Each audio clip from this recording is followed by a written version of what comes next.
Take a break from your busy schedule and join Harold Sala for Guidelines for Living. Following their 50th anniversary, an old farmer began reminiscing.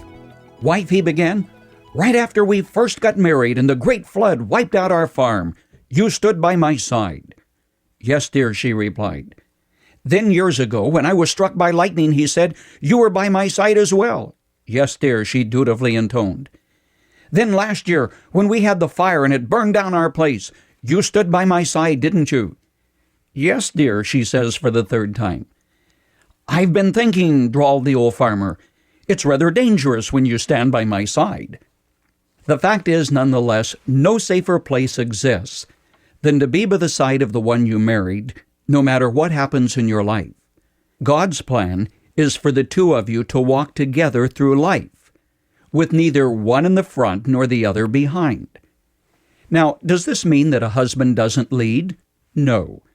To the contrary, it means he recognizes how very important is the role of his wife as a partner, and shows he values and honors her by insisting they walk through life together side by side, hand in hand. I'm reminded that when God created Eve, he took a bone from Adam's side, not from his head so she would dominate him, not from his foot so that he would tread upon her, next to his heart so he would love her, from under his arm so he would protect her, and from his side so they could form an unbreakable partnership which cannot be rocked by the winds of culture nor broken by infidelity. How do couples forge such a relationship? Guideline number 1. Recognize marriage is a partnership, not a proprietorship.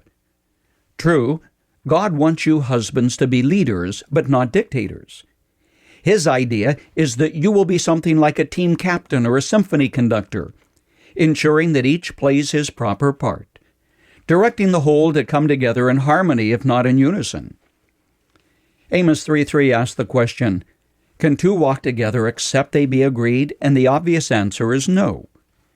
This may require that you accept biblical principles and avoid cultural cliches. Like what? Like, "A woman needs to stay in her place," and "You can't expect a real red-blooded male to be faithful to just one woman." Nonsense. The kind of relationship that produces the maximum in both benefits and blessings is that which recognizes each belongs to the other, both belong to the Lord.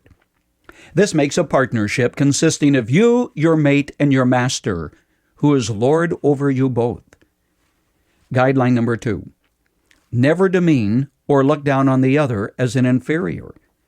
To the contrary, you learn to put the other first, insisting that your mate's pleasure or well-being is more important than yours. While men and women are both esteemed by God, they complement each other but should never compete with each other. It's a sense of insecurity that makes some belittle or put down the other. Like what? Like the conversation which took place as a wife in anger said, "Bob, sometimes you make me so mad I could just bite your head off." And he said, "If you did that, you'd have more brains in your stomach than your head." Sarcasm or sick humor weakens a relationship. Guideline number 3, bring your mate into your confidence.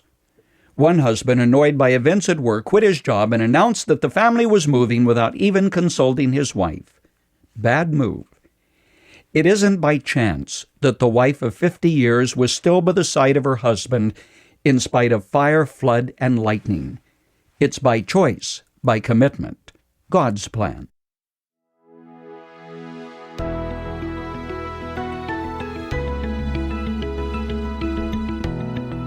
You've just heard Guidelines for Living. For more practical and inspirational messages, visit guidelines.org. If you find our devotionals helpful and would like to share them with others, consider supporting our ministry with a donation. Again, that's guidelines.org. Thanks for listening to Guidelines for Living.